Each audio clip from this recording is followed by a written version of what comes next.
Merci pour votre constante fidélité à Chérif La Télévision. Fidèles téléspectateurs, bonsoir et bienvenue dans ce journal. Audience chez le médiateur de la République, Baba Hakim Aïdara, a reçu ce mercredi une délégation du Conseil supérieur de la diaspora malienne. Les échanges ont porté sur la conférence d'entente nationale qui doit se tenir prochainement dans notre pays. À leur sortie d'audience, le président du CSDM nous a livré ses impressions. Il est au micro de Kadi Diakité et de Seydou Niari. L'objet de notre présence, c'est sensibiliser sur l'importance de la conférence d'entente nationale.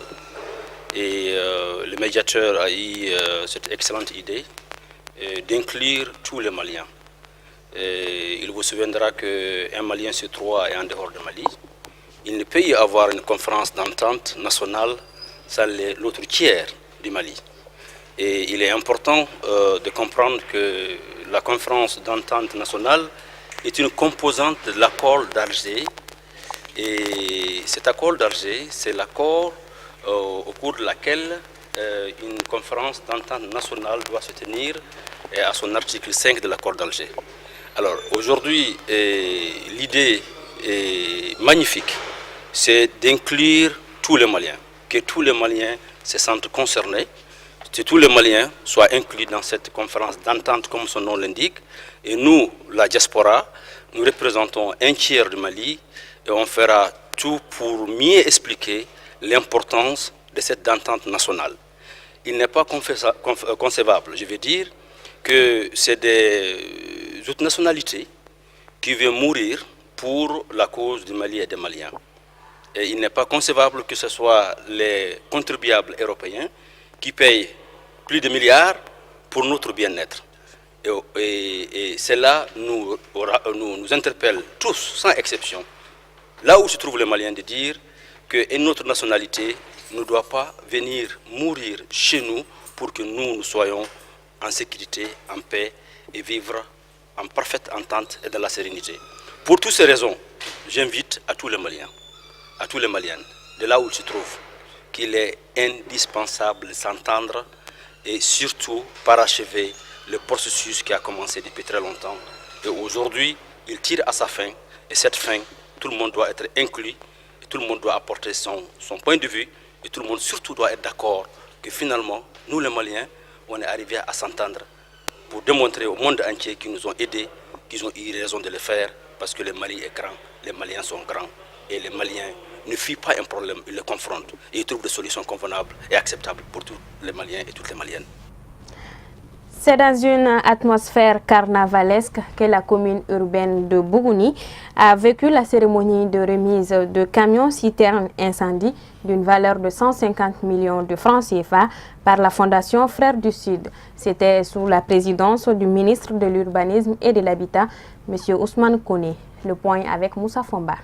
Il faut rappeler que ce don était une promesse faite depuis quelques mois, mais qui, compte tenu de certaines contraintes administratives, avait pris un peu de temps pour se réaliser. La commune de Bougouni est un carrefour important entre des grandes villes du Mali et un trait d'union entre notre pays, la Côte d'Ivoire et la Guinée-Conakry, entre autres. C'est à ce titre que la ville fait partie des plus grandes et les plus sollicitées du pays. Ainsi, un de ses valeureux fils, El Hadj Yaya Togola, ancien maire de la commune urbaine, s'est depuis une décennie engagé à contribuer dans le développement de sa commune et de son pays tout entier. Bénéficiant de la confiance des responsables de la Fondation Frères du Sud, dont il est lui-même vice-président, il a initié des actions de développement dans chaque localité à travers la construction de salles de classe, de dispensaires, de jardins d'enfants, de jardins potagers, d'adduction en eau potable, d'aide aux malades du VIH et aux populations victimes de conflits dans les régions du nord de notre pays, etc. Le don de ce camion-citerne incendie vient s'ajouter à cette longue liste.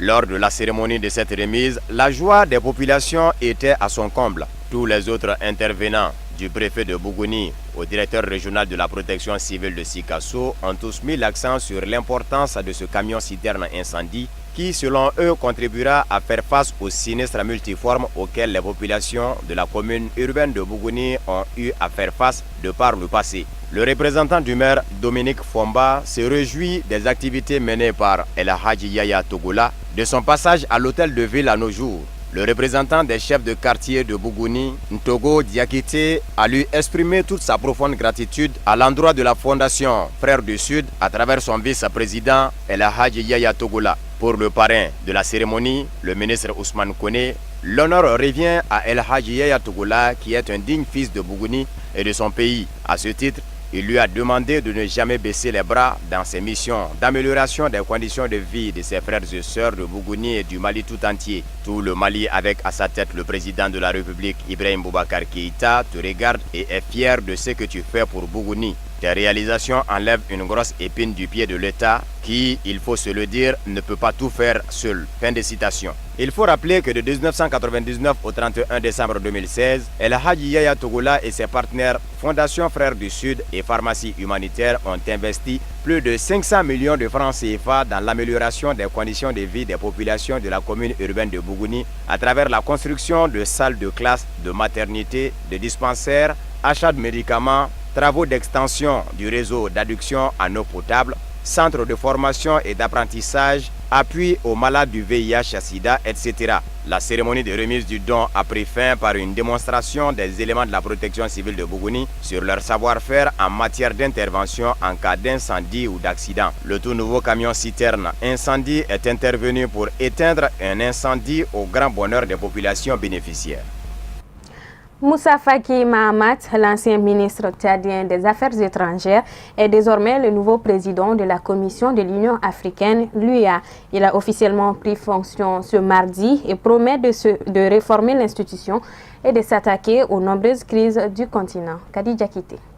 L'ancien ministre tchadien des Affaires étrangères, Moussa Faki Mahamat, a pris mardi ses nouvelles fonctions de président de la Commission de l'Union africaine, promettant de réformer l'institution et de s'attaquer aux nombreuses crises du continent. Il arrive à la tête de l'exécutif de l'UA, qui regroupe 54 pays, quelques jours après que les Nations Unies eurent averti que la planète était confrontée à la pire crise humanitaire depuis la fin de la Seconde Guerre mondiale, avec un risque de malnutrition et de famine pour 20 millions d'habitants de 3 pays. Le Tchadien, âgé de 56 ans, a été élu en janvier après avoir été depuis 2008 le chef de la diplomatie de son pays, allié de l'Occident dans la lutte anti-djihadiste et infidèle du président Idriss Déby Itno. Son élection à la tête de l'UA marque un probable recentrage autour des questions de paix et de sécurité sur un continent qui souffre de nombreuses crises après le bilan très critiqué de sa prédécesseur.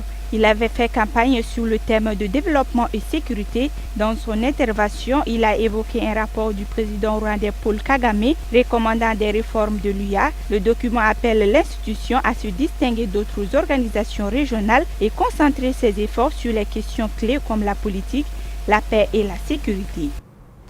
L'actualité hors de nos frontières, c'est tout de suite en bref et en images, une compilation signée Moussa Fomba.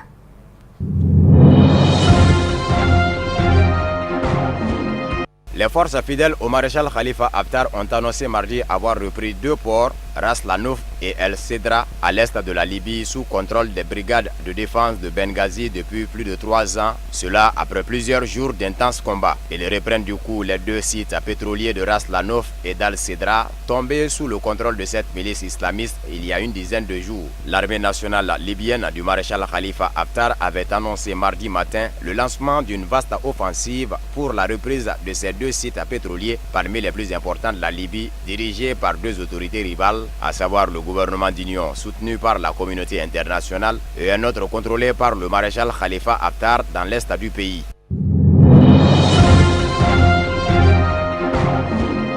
Le ministre de la Santé publique de ce pays de la région des Grands Lacs, s'appuyant sur un rapport de l'Organisation mondiale de la santé, a confirmé lundi l'existence d'une épidémie de paludisme. On a ainsi appris que quelques 1,8 million de cas et 700 décès ont été enregistrés depuis le début de l'année, ce qui représente selon l'OMS une augmentation de 17% par rapport à la même période de l'année passée. En outre, toujours d'après Bujumbura, les seuils épidémiologiques ont été largement dépassés dans le nord et le nord-est du pays, qui apparaissent comme des zones les plus touchées par cette épidémie. 31 millions de dollars, c'est le coût de la lutte contre le paludisme, selon les autorités qui appellent à l'aide face à ce qu'elles qualifient de grande urgence de santé publique.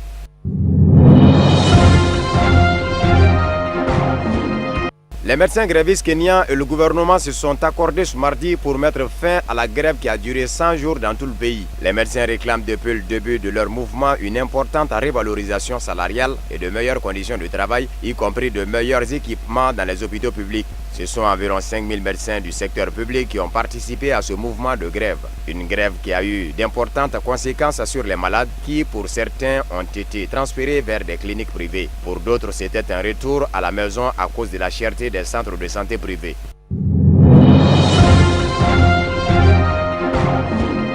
En République centrafricaine, selon des sources concordantes, plusieurs personnes blessées ont fui vers Bambari afin de se faire soigner et plusieurs autres se seraient réfugiés en brousse. De son côté, le directeur de communication de la MINUSCA, Hervé Berouzel, a précisé qu'un certain nombre de victimes sont à déplorer. À la demande locale, la MINUSCA a envoyé des casques bleus sur place. L'Union pour la paix en Centrafrique d'Ali Ndaras et le Front populaire pour la renaissance de la Centrafrique de Noureddine Adam, tous les deux ex-Séléka, se rejettent cette tuerie. La MINUSCA a affirmé ne pas savoir ce qui se trouve derrière ces dernières attaques. Le conflit entre plusieurs groupes rebelles en Centrafrique a fait des milliers de morts et des centaines de milliers de réfugiés. Le pays peine à se relever depuis le renversement en 2013 du président François Bozizé par la coalition Séléka.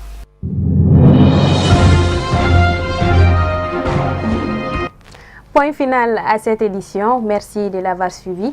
Le programme continue sur Chérif La Télévision. À très bientôt.